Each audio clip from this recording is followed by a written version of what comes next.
आप सभी भक्तों को राधे राधे, जय श्री कृष्ण। रोजाना ऐसी और भी श्रीमद् भगवत गीता की वीडियोस देखने के लिए सब्सक्राइब करें हमारे चैनल श्री गौरी गिरधर को और बने हमारे यूट्यूब परिवार श्री गौरी गिरधर का एक हिस्सा।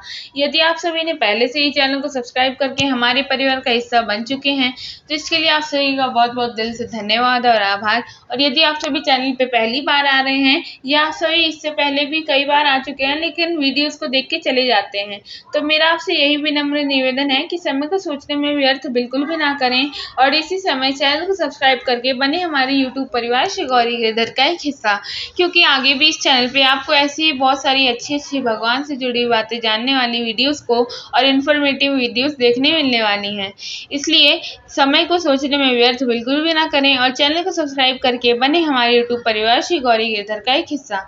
आज हम सभी पढ़ेंगे श्रीमद् भगवद गीता का अध्याय 7, जिसे ज्ञान विज्ञान योग के नाम से जाना जाता है। उसका श्लोक नंबर 13, 14 और 15 चलिए पढ़ते हैं।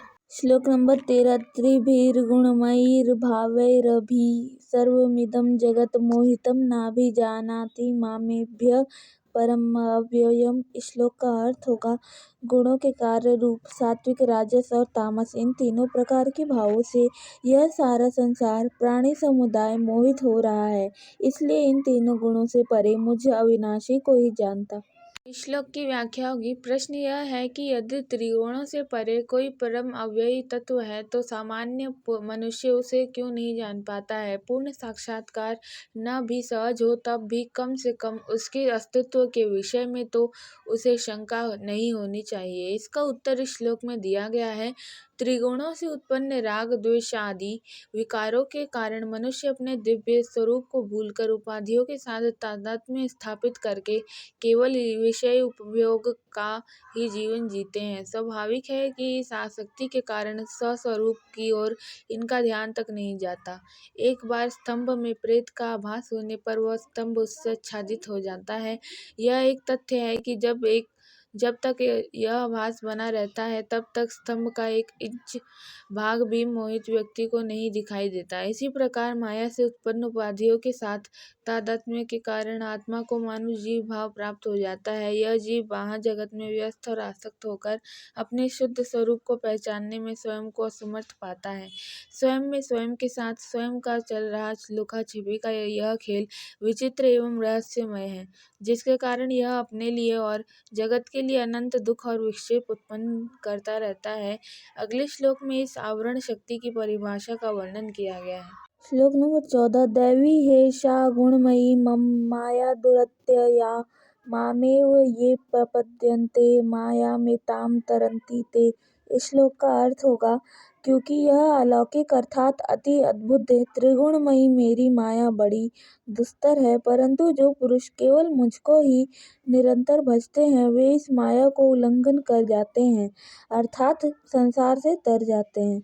रोग तथा उपचार को बताकर भगवान श्री कृष्ण पूर्ण स्वास्थ्य का आश्वासन भी देते हैं। जो साधक मेरे शरण में आते हैं वे माया को तर जाते हैं।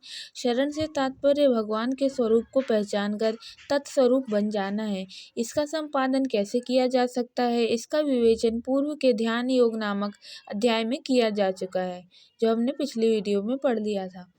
एकाग्रचित्त होकर आत्मस्वरूप का ध्यान करना यह साक्षात साधन है और ध्यान के लिए आवश्यक योग्यता प्राप्त करने के उपाय भी पहले बताए गए हैं।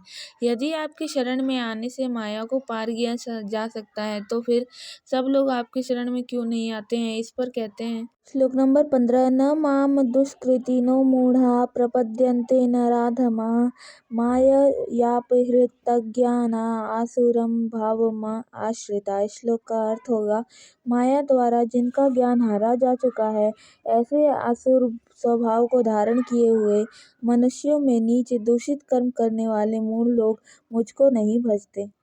इस श्लोक की व्याख्या होगी। अत विषय भोग की कामना को पूर्ण करने हेतु वह नित्य कर्म में भी प्रवृत्त होगा। इस दृष्टि से पाप कर्म का अर्थ है मनुष्यत्व की उच्च स्थिति को पाकर भी स्वस्वरूप के प्रतिकूल किए गए कर्म।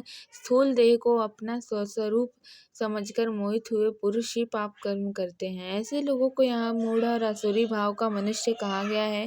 गीता के 16वें अध्याय में दैवी और असुरी भाव का विस्तार पूर्वक वर्णन किया गया है। परंतु जो पुण्यकर्मी लोग हैं वे 4 प्रकार से मेरी भक्ति करते हैं, यह भगवान कहते हैं। आगे के श्लोकों को पढ़ने के लिए और आगे भगवान ने अर्जुन को क्या समझाया यह जानने के लिए हम सभी मिलेंगे अगली वीडियो में। तब तक के लिए राधे राधे, जय श्री कृष्णा। वीडियो अच्छी लगे तो चैनल को लाइक, शेयर एंड सब्सक्राइब ज़रूर करें और चैनल को सब्सक्राइब करके बेल नोटिफिकेशन को ऑन करना बिल्कुल भी ना भूलें और बने हमारे श्री गौरी गिरधर परिवार का एक हिस्सा। तब तक के लिए राधे राधे, जय श्री कृष्णा।